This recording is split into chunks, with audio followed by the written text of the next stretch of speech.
ngayon magkakabit ako ng outfit. Ito guys, oh. Yan. So mga tugang sa mga ginamit ko. So yung ginagawa ko sa outlet, bali hindi ko siya kinukunik dito kabilaan. Yung ginawa ko ganito.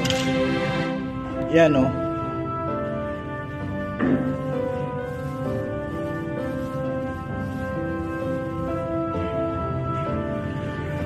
Yan guys, oh. Dito ko siya kinunik, tapos ito bali dito isa-isa na lang, dito ko na lang siya ikakabit. Yan. Kasi ang iba naman pag nag-install, bali ang ginagawa nila dito ang kabila, tapos dito naman sa kabila rin yung ano. Pero ngayon mas maganda kasi itong ganitong klase. Kasi naka-direct siya. Hindi na siya ang kabilang source, hindi na siya dadaan dito sa kabila. Yan.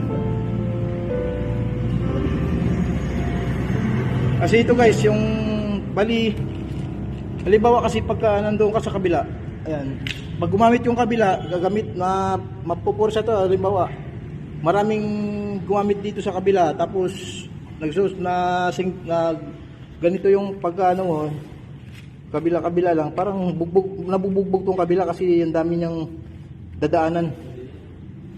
So mas maganda yung ganito siya guys, oh. At least naka-direct siya dito sa wire. Pag gumamit sa kabila, at least kahit anong gamitin niya doon, dito pa rin siya naka-direct. Hindi mabubog tong outlet na to. Yan guys, kaya ko ginanon kasi nga marami to sila guys. O yan, o. 5 yan sila, 1, 2, 3, 4, 5. Kasi pagka dito ko siya nilagay, tapos yung kabila dito, bali yung unang dadaanan ng power, tapos ito lahat mayroon nakasaksak, unang masusunog yun doon.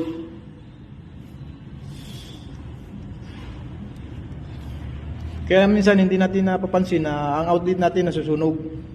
Ito pumuputok, di ba? Dahil nga sa ganung klaseng pag-install.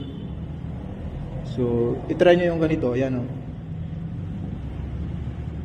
Sure talaga kayo dyan. Kahit lahat ipagsabay-sabayan.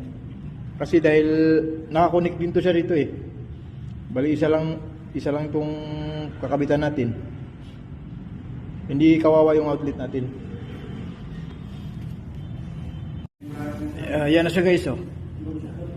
Yan, ganun lang kasimple, oh.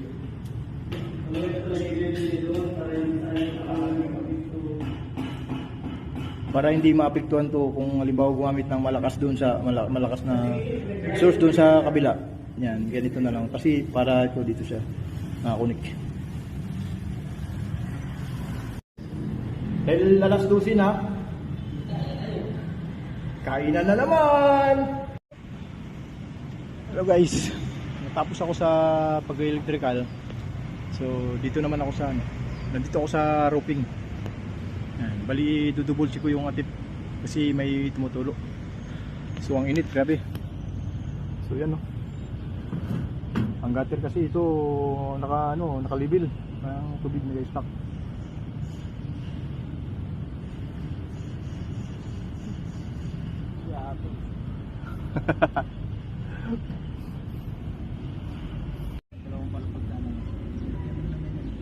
Ay, sa kapila mataas mo lang.